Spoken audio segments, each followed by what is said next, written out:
Ortho ಮಾತಲ್ಲಿ ಮಾತನಾಡೋದಕ್ಕೆ ನಮ್ಮ ಜೊತೆಗೆ ಡಾಕ್ಟರ್ ಚರಣ್ ರಾಜ್ ಇದ್ದಾರೆ.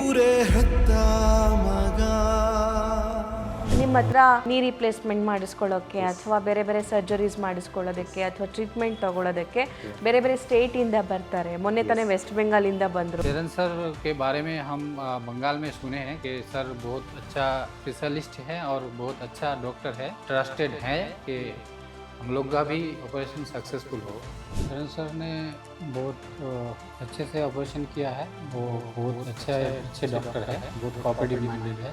जो भी है अच्छा ही किया है, कोऑपरेट किया है, अच्छा ಸರ್ಜರಿ किया है. ಒಬ್ಬರಿಗೆ ನಾನು ACL ರೀಕನ್ಸ್ಟ್ರಕ್ಷನ್ ಮಾಡಿದ್ದೆ. ಅವನು ACL ರೀಕನ್ಸ್ಟ್ರಕ್ಷನ್ ಆದಮೇಲೆ he has went for the police selection ಅಲ್ಲಿ he has cleared the physical part, he has got selected. ಈಗಲೂ ಕೂಡ ಹಾವೇರಿ ಡಿಸ್ಟ್ರಿಕ್ಟ್ ಇಂದ ಅಥವಾ ಯಾವುದೋ ಸಣ್ಣ ಹಳ್ಳಿಯಿಂದ ಏನೋ ಬೇಕು ಸರ್ಜರಿ ಬೇಕು ಅಂತಂದ್ರೆ ನಿಮ್ಮನ್ನು ಹುಡುಕೊಂಡು ಇಲ್ಲಿಗೆ ಬರ್ತಾರೆ. 700 to 800 surgeries in Haveri.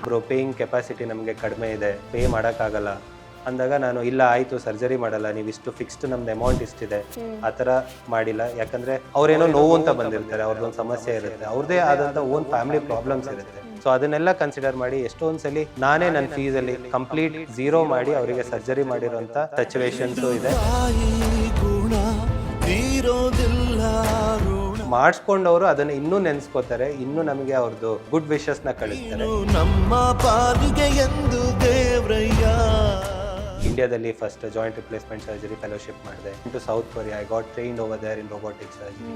Osteo ಆರ್ಥರೈಟಿಸ್ನ ಸಿಂಪ್ಟಮ್ಸ್ಗಳೇನು? ಆಸ್ಟಿಯೋ ಆರ್ಥರೈಟಿಸ್ ಇದ್ದವರು ತಮ್ಮ ಜೀವನ ಶೈಲಿ ಹೇಗೆ ಇಟ್ಕೋಬೇಕು? One of the major cause for arthritis is our life style.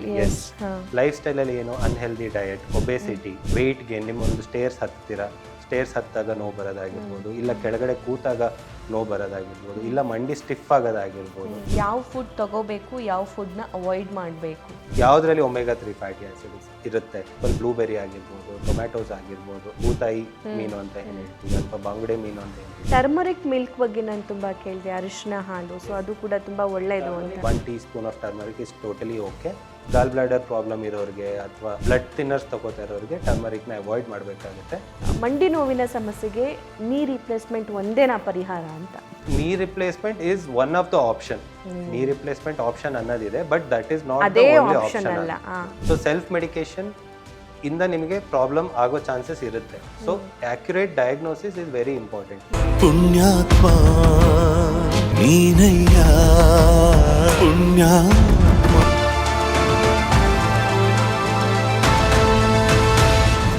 ನಮಸ್ಕಾರ. ಆರ್ಥೋ ಮಾತು ವಿಶೇಷ ಹೊಸ ಕಾರ್ಯಕ್ರಮಕ್ಕೆ ಸ್ವಾಗತ.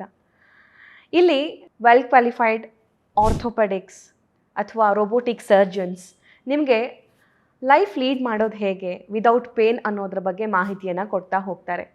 ಪೇನ್ ಬಗ್ಗೆ ಮಾತಾಡೋದಾದರೆ ನಮ್ಮ ದೇಶದ ಕಾಲು ಭಾಗ ಜನ ಅಂದರೆ ವಯಸ್ಸಾದವರು ಆಲ್ಮೋಸ್ಟ್ ಆಲ್ ಮಂಡಿ ನೋವಿನ ಸಮಸ್ಯೆಯಿಂದ, ಜಾಯಿಂಟ್ ಪೇನ್ ಸಮಸ್ಯೆಯಿಂದ ಬಳಲ್ತಾ ಇರ್ತಾರೆ. ಟ್ಯಾಬ್ಲೆಟ್ ತಗೊಳ್ತಾರೆ, ಸುಮ್ಮನೆ ಆಗ್ತಾರೆ. ಅದು ಕಾಂಪ್ಲಿಕೇಶನ್ಸ್ ಹಂತಕ್ಕೂ ಕೂಡ ಹೋಗುತ್ತೆ.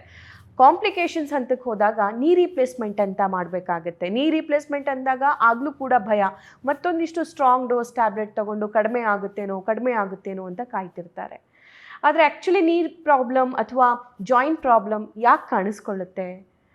ಇದರಲ್ಲಿ ಎಷ್ಟೆಲ್ಲ ವಿಧಗಳಿದ್ದಾವೆ, ಏನೆಲ್ಲ ಟ್ರೀಟ್ಮೆಂಟ್ಸ್ಗಳಿದ್ದಾವೆ, ಮತ್ತೊಂದು ವಿದೌಟ್ ಸರ್ಜರಿ ಏನೆಲ್ಲ ಟ್ರೀಟ್ಮೆಂಟ್ಗಳನ್ನು ಕೊಡಬಹುದು ಅನ್ನೋದು ಈ ಆರ್ಥೋ ಮಾತು ಕಾರ್ಯಕ್ರಮದಲ್ಲಿ ಮಾಹಿತಿ ನೀಡ್ತಾ ಹೋಗ್ತೀನಿ. ಹಾಗೆಯೇ ನಮ್ಮ ಲೈಫ್ ಸ್ಟೈಲ್ ಅನ್ನೋದು ಕೂಡ ತುಂಬಾ ಇಂಪಾರ್ಟೆಂಟ್ ಆಗುತ್ತೆ. ನಾವು ಹೇಗಿರಬೇಕು, ಲೈಫ್ ಸ್ಟೈಲ್ ಹೇಗಿರಬೇಕು, ಏನು ತಿನ್ನಬೇಕು, ಏನು ತಿನ್ನಬಾರ್ದು, ಇದೆಲ್ಲದಕ್ಕೆ ಸಂಬಂಧಪಟ್ಟಂತೆ ಆರ್ಥೋ ಮಾತಲ್ಲಿ ಡಾಕ್ಟರ್ ಮಾತು ನೀವು ಕೇಳ್ತಾ ಹೋಗ್ತೀರಾ.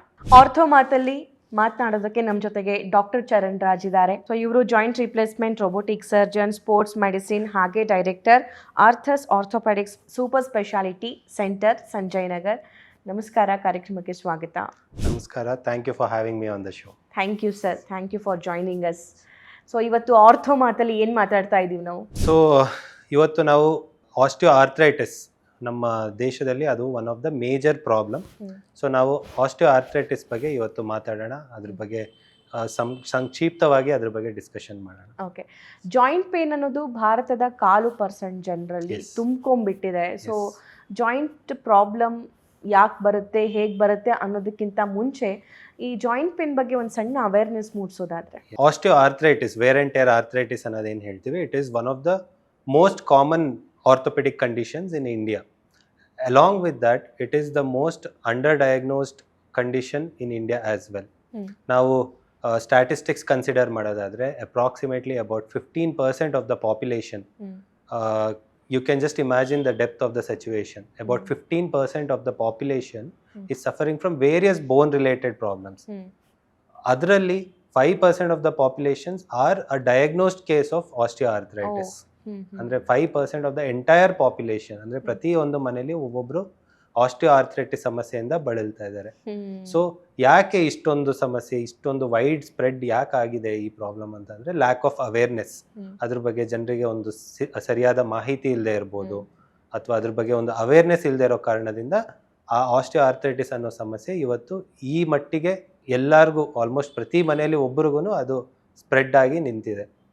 ಸೊ ಇದ್ರ ಬಗ್ಗೆ ನಾವು ಇವತ್ತು ಈ ಕಾರ್ಯಕ್ರಮದಲ್ಲಿ ವಾಟ್ ಆರ್ ದ ಕಾಸಸ್ ಆಗಿರ್ಬೋದು, ಅದ್ರ ಸಿಂಪ್ಟಮ್ಸ್ ಯಾವ ರೀತಿ ಆಗಿರುತ್ತೆ, ಅದಕ್ಕೆ ಬೇಕಾದಂಥ ಟ್ರೀಟ್ಮೆಂಟ್ ಯಾವುದಾಗಿರುತ್ತೆ, ಅದಕ್ಕಿರುವಂಥ ಸರ್ಜಿಕಲ್ ಆಪ್ಷನ್ಸ್ ಏನು, ನಾನ್ ಸರ್ಜಿಕಲ್ ಆಪ್ಷನ್ಸ್ ಏನು, ಫಿಸಿಯೋಥೆರಪಿ ಆಪ್ಷನ್ಸ್ ಏನು, ಈವನ್ ಸರ್ಜಿಕಲ್ ತಗೊಂಡ್ರೆ ಸರ್ಜಿಕಲಲ್ಲಿ ಯಾವುದೆಲ್ಲ ಆಪ್ಷನ್ಸ್ ಇದೆ ಅನ್ನೋದ್ರ ಬಗ್ಗೆ ನಾವು ಇವತ್ತು ಆದಷ್ಟು ಡಿಸ್ಕಸ್ ಮಾಡೋಣ. ಆರ್ಥ್ರೈಟಿಸ್ ಅನ್ನೋದು ನಮಗೆಲ್ಲ ಗೊತ್ತಿರೋಂಗೆ it's a big issue at present. It's a major health crisis at present. So ನಾವು ಸ್ಟ್ಯಾಟಿಸ್ಟಿಕ್ಸ್ ನೋಡೋದಾದರೆ ಭಾರತದಲ್ಲಿ ಒಟ್ಟು 15% ಜನ they are suffering from various bone related issues. ಅದರಲ್ಲಿ almost 5% people are suffering from a diagnosed case of osteoarthritis.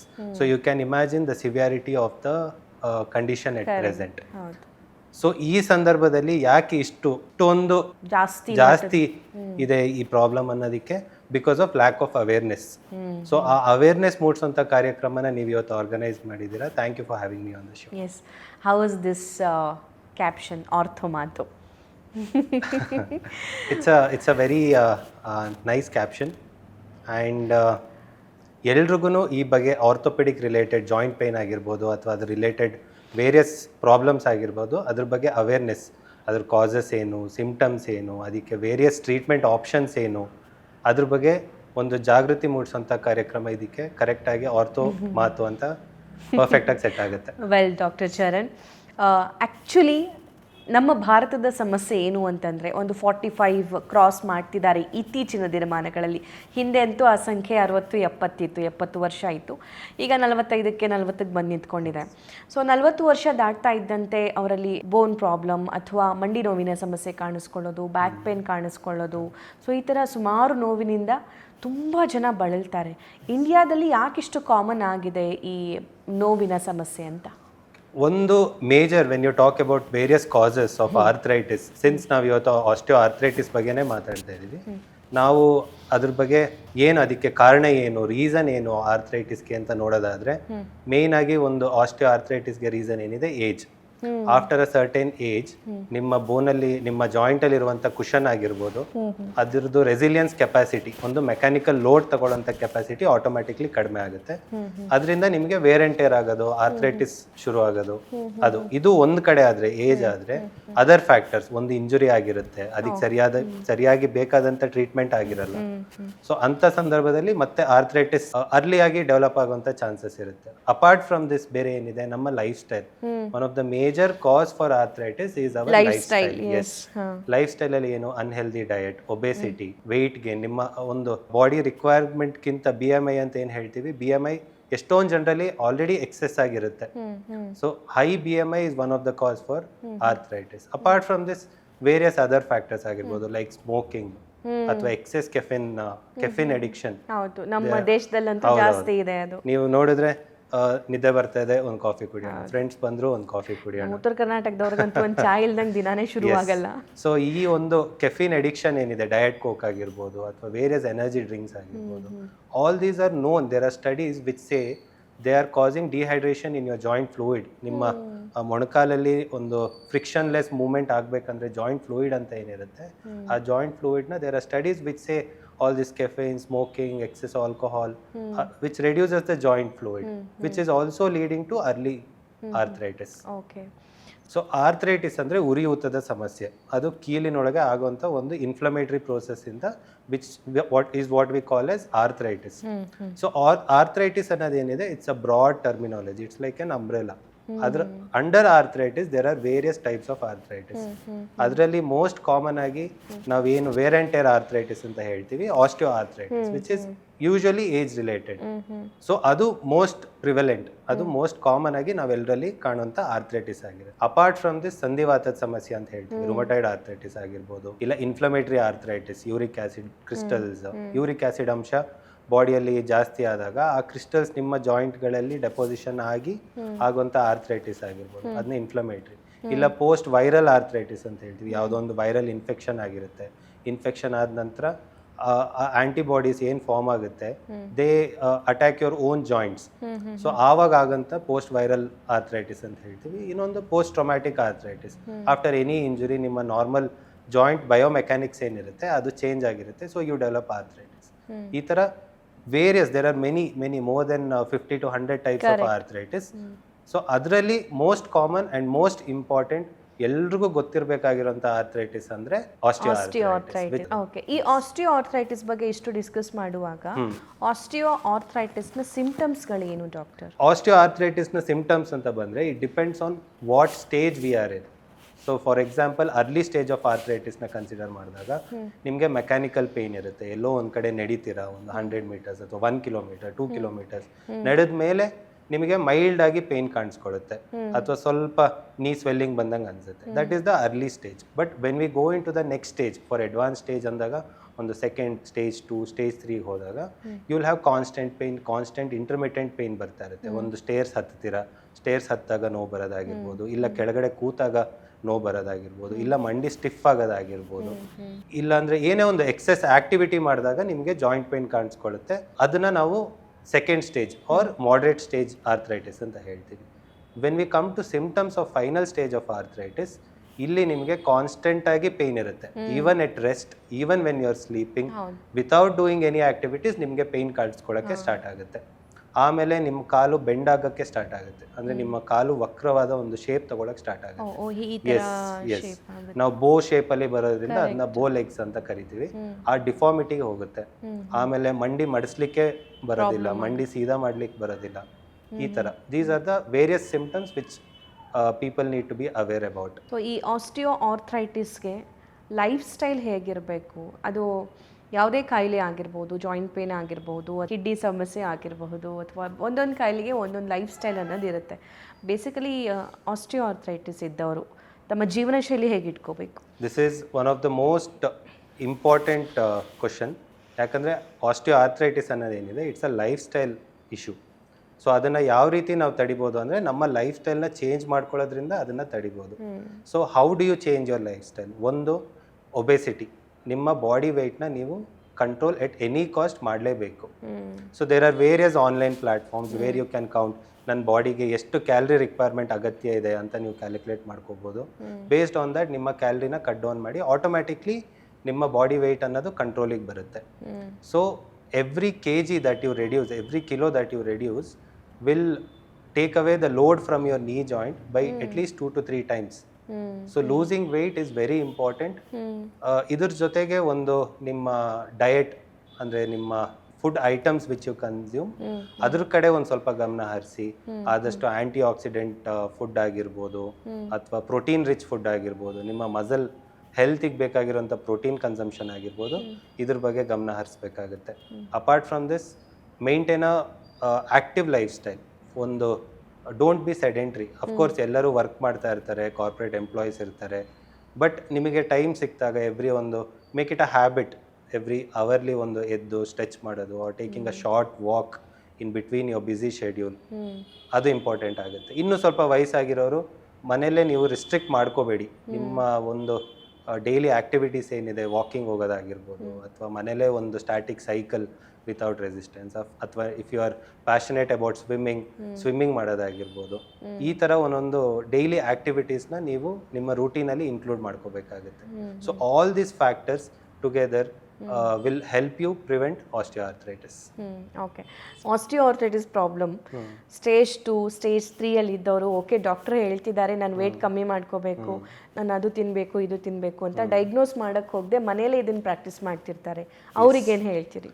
That is where actually the problem starts. ಹಾಂ, ನೀವು most common mistake ಏನು ನಮ್ಮ ಇಂಡಿಯನ್ಸ್ ತುಂಬ ಮಾಡೋದನ್ನ. ಎನಿ ನೀ ಪೇನ್, ಯಾವುದೇ ಒಂದು ಮಂಡಿ ನೋವು ಆದ ತಕ್ಷಣ ನನಗೆ ಆರ್ಥ್ರೈಟಿಸ್ ಸ್ಟಾರ್ಟ್ ಆಗಿದೆ ಅಂತ ಒಂದು ತಪ್ಪು ಕಲ್ಪನೆ. ಅದಕ್ಕೆ there are various platforms also where you can enter your symptoms and you'll get a readymade answer, ಏನು ತೊಗೋಬೇಕು ಏನು ತೊಗೋಬಾರ್ದು. ಮೆಡಿಕೇಶನ್ಸು ಬಂದ್ಬಿಡುತ್ತೆ. ಸೊ ಸೆಲ್ಫ್ ಮೆಡಿಕೇಶನ್ ಇಂದ ನಿಮಗೆ ಪ್ರಾಬ್ಲಮ್ ಆಗೋ ಚಾನ್ಸಸ್ ಇರುತ್ತೆ. So accurate diagnosis is very important. ಯಾಕಂದರೆ ನಾವು ಏನು ಮಾಡ್ತೀವಿ, ಯೂಶಲಿ ಒಂದು ಪೇಷಂಟ್ ಬಂದಾಗ ಒಂದು ಕ್ಲಿನಿಕಲ್ ಎಕ್ಸಾಮಿನೇಷನ್ ಆಗಿರ್ಬೋದು, ಅಥವಾ ಕನ್ಸಿಡರಿಂಗ್ ವೇರಿಯಸ್ ಫ್ಯಾಕ್ಟರ್ಸ್, ಏಜ್ ಆಗಿರ್ಬೋದು, ಒಬೆಸಿಟಿ ಆಗಿರ್ಬೋದು, ಅಥವಾ ಮೋಡ್ ಆಫ್ ಇಂಜುರಿ ಆಗಿರ್ಬೋದು, ವಿ ಡೂ ಪರ್ಟಿಕ್ಯುಲರ್ ಟೆಸ್ಟ್ ಮಾಡಿ. For example, if it is in the early stage of arthritis, ನಾವು MRI ಮಾಡಬೇಕಾಗುತ್ತೆ. MRIಯಲ್ಲಿ particularly we do something called as cartilage mapping. So ಈ cartilage ಮ್ಯಾಪಿಂಗಲ್ಲಿ ಏನಾಗುತ್ತೆ, ಪ್ರತಿ ನಿಮ್ಮ ಮಂಡಿ ಒಳಗಡೆ ಇರುವಂಥ ಆ ಜಾಯಿಂಟ್ ಸರ್ಫೇಸ್ ಏನಿದೆ, ಆ ಸರ್ಫೇಸಲ್ಲಿ ಡ್ಯಾಮೇಜ್ ಎಲ್ಲಿದೆ, ಎಷ್ಟು ಪ್ರಮಾಣದಲ್ಲಿದೆ, ಎಷ್ಟು ಸಿವಿಯಾರಿಟಿ ಇದೆ, ಆ ಗ್ರೇಡಿಂಗ್ನ ನಾವು ಮಾಡಿಕೊಂಡು accordingly every stage has different treatment. So it's not one size fits all. ಎಲ್ಲ ಆರ್ಥ್ರೈಟಿಸ್ಗೂ ಒಂದೇ ಟ್ರೀಟ್ಮೆಂಟ್ ಆಗಿರಲ್ಲ. ಸ್ಟೇಜ್ 1ಗೆ ಬೇರೆ ಟ್ರೀಟ್ಮೆಂಟ್ ಆಗುತ್ತೆ, ಸ್ಟೇಜ್ 4ಅಲ್ಲಿ ಬೇರೆ ಟ್ರೀಟ್ಮೆಂಟ್ ಆಗುತ್ತೆ. So identifying the stage of the disease is very important. So ಈ ಸ್ಟೇಜ್ ನಮಗೆ ಗೊತ್ತಾದ ತಕ್ಷಣ ಒಂದು ಮೆಡಿಕೇಶನ್ ಮತ್ತೊಂದು ಲೈಫ್ ಸ್ಟೈಲ್ ಬಗ್ಗೆ ನೀವು ಹೇಳಿದ್ರಿ. Most important food. ಯಾವ ಫುಡ್ ತಗೋಬೇಕು, ಯಾವ ಫುಡ್ನ ಅವಾಯ್ಡ್ ಮಾಡಬೇಕು? I would suggest go for food which has antioxidant property or omega-3 fatty acids. ಯಾವುದರಲ್ಲಿ omega-3 ಫ್ಯಾಟಿ ಆಸಿಡ್ಸ್ ಇರುತ್ತೆ? ನೀವೀಗ ನಾನ್ ವೆಜಿಟೇರಿಯನ್ ಕನ್ಸ್ಯೂಮ್ ಮಾಡೋದಾಗಿದ್ರೆ, fish is known for having high amount of fish. Yes, not all fish. Basically salmon fish ಏನಿದೆ, ಅಥವಾ ಸಾರ್ಡಿನ್ಸ್ ಆಗಿರ್ಬೋದು, ನೀವು ಏನು ಬೂತಾಯಿ ಮೀನು ಅಂತ ಏನು ಹೇಳ್ತೀವಿ, ಅಥವಾ ಬಂಗಡೆ ಮೀನು ಅಂತ ಏನು ಹೇಳ್ತೀವಿ, ಇದರಲ್ಲೆಲ್ಲ there will be high amount of omega-3 fatty acids which has natural antioxidant property. ಇದರಿಂದ ನಿಮಗೆ ಒಂದು ಇನ್ಫ್ಲಮೇಷನ್ ಅನ್ನೋದು ಏನಿರುತ್ತೆ ಜಾಯಿಂಟ್ ಅಲ್ಲಿ, ಅದು ಆಟೋಮ್ಯಾಟಿಕ್ಲಿ ಕಡಿಮೆ ಆಗುತ್ತೆ. But one thing you have to remember is, diet change ಮಾಡ್ಕೊಳ್ಳೋದ್ರಿಂದ ಆರ್ಥ್ರೈಟಿಸ್ ಆಲ್ರೆಡಿ ಆಗಿರೋದು ರಿವರ್ಸ್ ಆಗಲ್ಲ. It can prevent further progression ಅಷ್ಟೇ. So I was talking about omega-3 fatty acids. Okay, ಇದು ನಾನ್ ವೆಜಿಟೇರಿಯನ್ ಸೋರ್ಸಸ್, ಫಿಶ್ ಅದೆಲ್ಲ ಏನಿದೆ non vegetarian sources. ನೀವು vegetarian sources ಬಗ್ಗೆ ಮಾತಾಡೋದಾದ್ರೆ, ಚಿಯಾ ಸೀಡ್ಸ್ ಆಗಿರ್ಬೋದು, ಫ್ಲಾಕ್ ಸೀಡ್ಸ್ ಆಗಿರ್ಬೋದು, ಬೇರೆ there are many omega-3 walnuts ಆಗಿರ್ಬೋದು, ಆಲ್ಮಂಡ್ಸ್ ಆಗಿರ್ಬೋದು, ಇದೆಲ್ಲ ನಿಮಗೆ omega-3 ರಿಚ್ ಸಿಗುತ್ತೆ. Vegetarian source. So try to consume all that. ಒಂದು omega-3 ಫ್ಯಾಟಿ ಆಸಿಡ್ಸ್ ಆಯಿತು. ಇನ್ನು you have to take vitamin C. Okay, antioxidants. Yes, antioxidant rich fruits ಅಂತ ಏನು ಹೇಳ್ತೀವಿ. ಫಾರ್ ಎಕ್ಸಾಂಪಲ್, ಬ್ಲೂಬೆರಿ ಆಗಿರ್ಬೋದು, ಟೊಮ್ಯಾಟೋಸ್ ಆಗಿರ್ಬೋದು, baby tomatoes ಆಗಿರ್ಬೋದು, ಅಥವಾ ಆರೆಂಜಸ್ ಆಗಿರ್ಬೋದು. ಇದರಿಂದ ಎಸ್ ಮೋಸಂಬಿ, ಆರೆಂಜ್, ಎಲ್ಲ ಸಿಟ್ರಿಕ್ ಫ್ರೂಟ್ಸ್ ಏನೇನಿದೆ, all this will increase the vitamin C level which has antioxidant property. In turn it reduces the inflammation. ಉರಿಯೂತದ ಸಮಸ್ಯೆ ಏನಿದೆ ಅದು ಕಡಿಮೆ ಆಗುತ್ತೆ. ಆಮೇಲೆ consume a lot of water. Drinking water is very very very important. ನೀವೊಂದು hydration ನ maintain ಮಾಡಿದಾಗಲೇ ನಿಮ್ಮ ಜಾಯಿಂಟ್ಸ್ ಹೆಲ್ದಿ ಆಗಿರುತ್ತೆ. ಅಪಾರ್ಟ್ ಫ್ರಮ್ ದಿಸ್, ನೀವು you can go for protein sources. Yes, exactly. So protein ಕನ್ಸಂಪ್ಷನ್ನ ಜಾಸ್ತಿ ಮಾಡಬೇಕು. We Indians everybody is deficient in protein consumption. ನಾವು ನಮ್ಮ ಡಯಟ್ನ ನೀವು ನ್ಯಾಚುರಲ್ ಆಗಿ ಒಂದು ಡಯಟ್ನ ನೋಡಿದಾಗ, as is a carbohydrate rich diet. So ಅದನ್ನ ನಾವು ಚೇಂಜ್ ಮಾಡಬೇಕಾಗುತ್ತೆ. V should lean more towards protein consumption. Protein consumption ಯಾವುದಾಗಿರ್ಬೋದು, ಚಿಕನ್ ಆಗಿರ್ಬೋದು, ಪನೀರ್ ಆಗಿರ್ಬೋದು, ಈ ಥರ ನೀವು ಪ್ರೋಟೀನ್ನ ನಿಮ್ಮ ಡಯಟಲ್ಲಿ ಇನ್ಕ್ಲೂಡ್ ಮಾಡಿದಾಗ ನಿಮ್ಮ ಮಸಲ್ ಸ್ಟ್ರೆಂತ್ ಜಾಸ್ತಿ ಆಗುತ್ತೆ. ಮಸಲ್ ಸ್ಟ್ರೆಂತ್ ಜಾಸ್ತಿ ಆಗೋದ್ರಿಂದ ಆಟೋಮ್ಯಾಟಿಕ್ಲಿ ನಿಮ್ಮ ನೀ ಜಾಯಿಂಟ್ ಆಫ್ಲೋಡ್ ಆಗುತ್ತೆ. ಅಂದರೆ the amount of pressure that is falling on your ನೀ joint will be reduced. Turmeric milk ಬಗ್ಗೆ ನಾನು ತುಂಬಾ ಕೇಳಿದೆ, ಅರಿಶಿನ ಹಾಲು. ಸೊ ಅದು ಕೂಡ ತುಂಬಾ ಒಳ್ಳೆ. Turmeric milk is my personal experience also. ಹೇಳೋದಂತಂದ್ರೆ, turmeric naturally, traditionally we know turmeric has anti-inflammatory property. So consuming turmeric along with milk is a good option. But you have to keep it in a limit. Okay. Maybe 1 glass ಜೊತೆಗೆ 1 teaspoon of turmeric is totally okay. Gall bladder problem ಇರೋರಿಗೆ ಅಥವಾ blood thinners ತಗೋತಾ ಇರೋರಿಗೆ ಟರ್ಮರಿಕ್ನ avoid ಮಾಡಬೇಕಾಗುತ್ತೆ. So they have to be careful. Actually turmeric ಬಗ್ಗೆ ನಾವು ತುಂಬ ಕೇರ್ಫುಲ್ ಆಗಿರಬೇಕು. ಟರ್ಮರಿಕ್ ಯಾವ ಥರ ತಗೊಳ್ತಾ ಇದ್ದೀವಿ ಅನ್ನೋದು ಕೂಡ ತುಂಬ ಇಂಪಾರ್ಟೆಂಟ್. ಸುಮ್ಮನೆ ನಾವು ಶಾಪಲ್ಲಿ ಹೋಗಿ ತೊಗೊಂಡು ಬಂದು ಅದರಲ್ಲಿ ಮತ್ತೆ ಕಲಬೆರಕೆ ಹಾಗೆ ಹೇಗೆ ಅಂತ. ಸೊ ಆದಷ್ಟು ನ್ಯಾಚುರಲ್ ಟರ್ಮರಿಕ್ನ ನಾವು ಯೂಸ್ ಮಾಡಬೇಕು. ಈಗ ತುಂಬ ಇಂಪಾರ್ಟೆಂಟ್ ಪಾರ್ಟ್ ಏನು ಅಂತಂದರೆ ಡಾಕ್ಟರ್, ತುಂಬ ಜನರಿಗೆ ಸರ್ಜರಿ ಬಗ್ಗೆ ತುಂಬ ಭಯ ಇರುತ್ತೆ.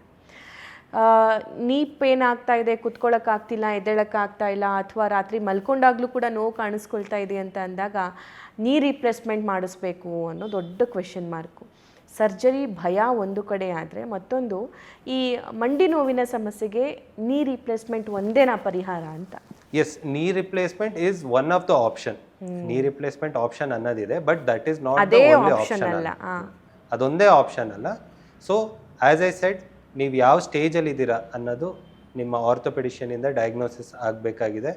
So that is the first thing which you have to do. ನೀವು ಯಾವ ಸ್ಟೇಜಲ್ಲಿ ಇದ್ದೀರಾ, based on that. For example, ಈಗ ನಾನು ನಿಮಗೆ ಆಸ್ಟಿಯೋ ಆರ್ಥ್ರೈಟಿಸ್ನ ಕನ್ಸಿಡರ್ ಮಾಡಿದಾಗ there are 4+ stages. Stage 1, 2, 3, 4, 4+.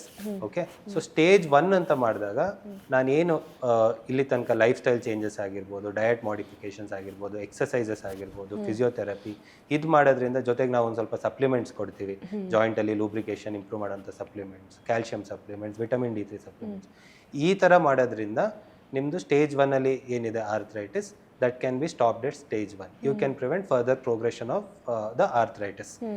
Stage 2 ಬಂದಾಗ, stage 2, stage 3 ಎರಡಕ್ಕೂ ಸಿಮಿಲರ್ ಕೈಂಡ್ ಆಫ್ ಟ್ರೀಟ್ಮೆಂಟ್ ಇರುತ್ತೆ.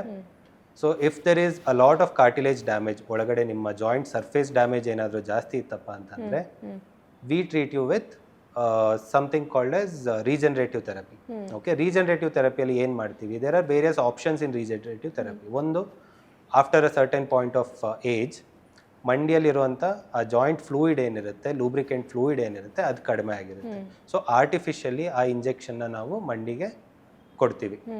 ಸೊ ಅದು one of the option. But ಅದರಿಂದ ಸೈಡ್ ಎಫೆಕ್ಟ್ಸ್ ಏನು? ಅದರಿಂದ ಯಾವುದೇ ರೀತಿ ಸೈಡ್ ಎಫೆಕ್ಟ್ಸ್ ಇರಲ್ಲ. ಅದರಿಂದ in fact there is excellent pain relief. So patient can have pain relief for even up to 2 years ಅದರಿಂದ. ಸೊ ಅದು ಒಂದ್ಸಲ, ಎಸ್. ಸೊ ಹೈಲ್ರೋನಿಕ್ ಆಸಿಡ್ ಅಂತ ನಾವು ಅದನ್ನ ಹೇಳ್ತೀವಿ, ಆ ಇಂಜೆಕ್ಷನ್ ಮಾಡಿಸ್ಬೋದು. What we are doing is we combine hyaluronic acid along with growth factor concentrate. Growth factor concentrate ಅಂದ್ರೆ ಏನು, ನಿಮ್ಮ ಓನ್ ಬ್ಲಡ್ ಇಂದ ನಾವು ಒಂದು 20-25 ml ಬ್ಲಡ್ ತೆಗೆದು we run it through a process of centrifugation. ಅಂದ್ರೆ ಒಂದು ಹೈ ಸ್ಪೀಡ್ ಸ್ಪಿನ್ನಿಂಗ್ ಮಿಷಿನ್ ಅಲ್ಲಿ ಆ ಬ್ಲಡ್ ನ ರನ್ ಮಾಡಿದಾಗ we get multiple layers. ಆ ಲೇಯರ್ನ ಮತ್ತೆ ಇನ್ನೊಂದು ಪ್ರೋಸೆಸ್ ರನ್ ಮಾಡಿ we separate the growth factors. ಆ ಗ್ರೋತ್ ಫ್ಯಾಕ್ಟರ್ಸ್ನ we run it through a filter. ಆ ಫಿಲ್ಟರ್ ಅಲ್ಲಿ ರನ್ ಮಾಡಿದಾಗ we get high concentrated amount of growth factors. ಅದನ್ನು ನಾವು ಗ್ರೋತ್ ಫ್ಯಾಕ್ಟರ್ ಕಾನ್ಸಂಟ್ರೇಟ್ ಅಂತ ಕರಿತೀವಿ. ಆ ಗ್ರೋತ್ ಫ್ಯಾಕ್ಟರ್ ಕಾನ್ಸಂಟ್ರೇಟ್ನ we mix it along with hyaluronic acid and we give it to the knee joint. So ಏನಾಗುತ್ತೆ, ಒಂದು, your knee is protected with the lubricant. Along with that growth factors ಕೊಟ್ಟಾಗ cartilage ಏನು damage ಆಗಿರುತ್ತೆ that will start healing itself. So ಇದು one options. Apart from this there are various other options. Stem cell therapy ಆಗಿರ್ಬೋದು. Stem cell therapy ಅಂದರೆ ಏನು ಮಾಡ್ತೀವಿ, bone marrow ಇಂದ we generate stem cells.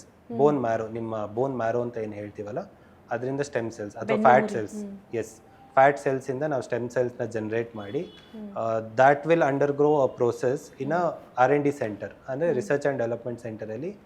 They process it and prepare a vial ಅಂದರೆ ಒಂದು small bottle of stem cells and bring it to us. We can inject that stem cells into the knee joint. Stem cells, when you look at the function of stem cell, ಯಾವ ಥರ function ಆಗುತ್ತೆ ಅಂದರೆ, stem cells R ಒಂಥರ premature cells. ಅದರಿಂದ ನಿಮಗೆ ಬೋನ್ cells ಆಗಿರ್ಬೋದು, muscle cells ಆಗಿರ್ಬೋದು, ಇಲ್ಲ ಲಿಗಮೆಂಟ್ ಸೆಲ್ಸ್ ಆಗಿರ್ಬೋದು, ಆ ಸೆಲ್ಸ್ನ ರೀಜನರೇಟ್ ಮಾಡುತ್ತೆ. ಸೊ ನಮ್ಮ ನೀಗ್ ಬೇಕಾಗಿರೋದು ಕಾಂಡ್ರೋಸೈಟ್ಸ್ ಅಂತ ಏನು ಹೇಳ್ತೀವಿ, ಆ ಕಾಂಡ್ರೋಸೈಟ್ನ it boosts the process of chondrocyte formation. So that's how the stem cells will work. ಇದಷ್ಟೇ ಅಲ್ಲ, ಈ ಇಂಜೆಕ್ಷನ್ಸು ಇದೆಲ್ಲ ಒಂದು ಕಡೆ ಆಯಿತು. ಅಪಾರ್ಟ್ ಫ್ರಮ್ ದಿಸ್, ಒಬ್ಬ ಪೇಷಂಟ್ಗೆ ಬೇಕಾಗಿರೋದು holistic approach to his problem. So my solution is not just, ನನ್ನ ವರ್ಕ್ ಏನಿದೆ, my job is not just giving the injection. I have to make sure patient follows each and every protocol that we suggest. ಒಂದು holistic approach ಅಂದರೆ along with injection ಒಂದು exercise rehabilitation ಅವ್ರಿಗೊಂದು protocol ಆಗಿರ್ಬೋದು, ಅಥವಾ ನಮ್ಮ expert nutrition or dietitian guidance ಆಗಿರ್ಬೋದು, ಅಥವಾ ನಮ್ಮ latest therapeutic modalities like laser, dual probe ultrasound, ಈ ಥರ ಎಲ್ಲ ಮೊಡಾಲಿಟೀಸ್ನ ಕೊಟ್ಟು getting the patient back to pain-free life is our goal. So we won't stop at just injection. We don't run away from our responsibility after an injection. So ನಾವೇನು ಮಾಡ್ತೀವಿ, ಪೇಷಂಟಿಗೆ ಅದ್ರ ಬಗ್ಗೆ proper awareness create ಮಾಡ್ತೀವಿ. We prioritise and we tell them to follow all our protocol strictly. So ಇದೆಲ್ಲನೂ ನೀವು it's a combined effort. ನಮ್ಮ ಕಡೆಯಿಂದ ಒಂದು ಸಜೆಷನ್ ಕೊಡ್ತೀವಿ, ಪೇಷಂಟ್ ಅವ್ರ ಕಡೆಯಿಂದ ಅದನ್ನು ಫಾಲೋ ಮಾಡ್ತಾರೆ. ಎಸ್, ಮಾಡಿದಾಗಲೇ we can get back to the normal life which the patient had. Okay, so ನಿಮ್ಮ ಎಕ್ಸ್ಪೀರಿಯನ್ಸಲ್ಲಿ ನಿಮಗೆ ಬೆಸ್ಟ್ ಎಕ್ಸ್ಪೀರಿಯನ್ಸ್ ಸರ್ಜರಿ ಮಾಡಿರೋದು ಯಾವುದು ಡಾಕ್ಟರ್? ಸಿನ್ಸ್ ಐ ಹರ್ಡ್ ನಿಮ್ಮ ಹತ್ರ ನೀ ರಿಪ್ಲೇಸ್ಮೆಂಟ್ ಮಾಡಿಸ್ಕೊಳ್ಳೋಕ್ಕೆ ಅಥವಾ ಬೇರೆ ಬೇರೆ ಸರ್ಜರೀಸ್ ಮಾಡಿಸ್ಕೊಳ್ಳೋದಕ್ಕೆ ಅಥವಾ ಟ್ರೀಟ್ಮೆಂಟ್ ತಗೊಳ್ಳೋದಕ್ಕೆ ಬೇರೆ ಬೇರೆ ಸ್ಟೇಟಿಂದ ಬರ್ತಾರೆ. ಮೊನ್ನೆ ತಾನೇ ವೆಸ್ಟ್ ಬೆಂಗಾಲಿಂದ ಬಂದರು. चरण सर के बारे में हम बंगाल में सुने हैं कि सर बहुत अच्छा ये है, स्पेशलिस्ट है और बहुत अच्छा डॉक्टर है, खास करके घुटने के लिए, जो घुटने में तकलीफ और जॉइंट रिप्लेसमेंट ये सब होता है. तो इसीलिए चरण सर के पास ही हम लोग आए हैं, क्योंकि यहाँ से बहुत सारा हम लोग का वहाँ बहुत सारा आदमी ट्रीटमेंट करके गया है सर के पास से. तो उनसे फीडबैक मिला है कि अच्छा ही अभी तक कोई प्रॉब्लम नहीं हुआ है. तो इसी वजह से सर के ऊपर ही हम लोग मतलब ट्रस्टेड हैं कि हम लोग का भी ऑपरेशन सक्सेसफुल हो. चरण सर ने बहुत अच्छे से ऑपरेशन किया है. वो बहुत अच्छे डॉक्टर है, बहुत कोऑपरेटिव माइंडेड है. जो भी है अच्छा ही किया है, कोऑपरेट किया है, अच्छा सर्जरी किया है. और सर जो है कोऑपरेटिव माइंडेड है, ह्यूमैनिटी है सर के अंदर में. फर्स्ट डे से ही मुझे ये हुआ था, सर बहुत कोऑपरेट किया. बस यही मैसेज देना चाहूँगा सर को.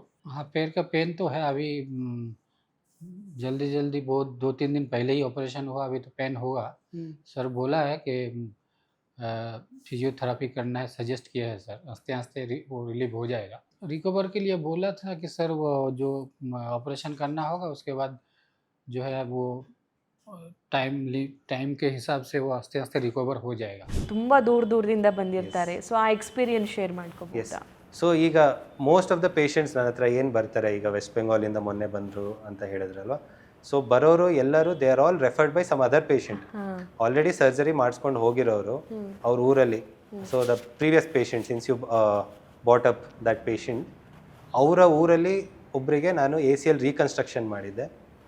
ಅವನು ACL ರೀಕನ್ಸ್ಟ್ರಕ್ಷನ್ ಆದಮೇಲೆ he has went for the police selection. Police selection ಅಲ್ಲಿ he has cleared the physical part. He has got selected. So ಅವ್ರ ಊರಲ್ಲಿ ಇನ್ನೊಬ್ಬನಿಗೆ ಪ್ರಾಬ್ಲಮ್ ಆದಾಗ ನಂತರ ರೆಫರ್ ಮಾಡ್ತಾರೆ. But when you talk about satisfying experience ಅಂತಂದರೆ, after my post graduation in KIMS Hubli, ನಾನು 1 year rural service ಮಾಡಿದೆ. ಹಾವೇರಿ ಜಿಲ್ಲಾ ಆಸ್ಪತ್ರೆಯಲ್ಲಿ 1 year ರೂರಲ್ ಸರ್ವಿಸ್ ಮಾಡಿದೆ. ಆ ಟೈಮಲ್ಲಿ we perform more than about 700 to 800 surgeries in Haveri district. ಎಲ್ಲ ಪೇಷಂಟ್ಸ್ ಹತ್ರನೂ ನನ್ನ ಪರ್ಸನಲ್ ನಂಬರ್ ಇದೆ. ಇವಾಗಲೂ ಫೋನ್ ಮಾಡ್ತಾರೆ, ಫೋನ್ ಮಾಡಿ ಮಾತಾಡ್ತಾರೆ, ಸರ್ ಹಿಂಗೆ ಆರಾಮಿದ್ದೀವಿ, ಸರ್ ಹಿಂಗೆ ಕೆಲ್ಸಕ್ಕೆ ಹೋಗ್ತಾ ಇದ್ದೀವಿ, ಎಲ್ಲ ವೆಯ್ಟ್ ಲಿಫ್ಟ್ ಎಲ್ಲ ಮಾಡ್ತೀವಿ. ಸೊ ಇದೆಲ್ಲ ಬೇರೆ, what ever I have done in Bangalore, they are all different. But ಆ ಊರಿಂದ, ಆ ಚಿಕ್ಕ ಊರಿಂದ, ಆ ಹಳ್ಳಿ ಜನ ಫೋನ್ ಮಾಡಿ ಸರ್ ಈ ಥರ ಆರಾಮಾಗಿದ್ದೀವಿ ಅಂದಾಗ that is the most satisfying part of my job. Basically I am from Haveri district. Okay, so ನಂಗೆ ತುಂಬ ಖುಷಿ ಆಯಿತು ಒಂದು. ಆ್ಯಂಡ್ ಸೆಕೆಂಡ್ ಥಿಂಗ್, ಹಾವೇರಿ ಡಿಸ್ಟ್ರಿಕ್ಟಲ್ಲಿ ತುಂಬ ಜನ ಶ್ರಮಿಕ ವರ್ಗದವರಿದ್ದಾರೆ, ರೈತರಿದ್ದಾರೆ. ಸೊ ಅಂಥ ರೈತರಿಗೆ ಮತ್ತೆ ವಾಕ್ ಅಗೇನ್, ಸೊ ಇದನ್ನೆಲ್ಲನೂ ನೀವು ಮಾಡಿಕೊಟ್ಟಿದ್ದೀರಾ. ನಿಮ್ಗೆ ಎಷ್ಟು ಸ್ಯಾಟಿಸ್ಫ್ಯಾಕ್ಷನ್ ಅನಿಸುತ್ತೆ ಇದನ್ನೆಲ್ಲ ನೋಡಿದಾಗ?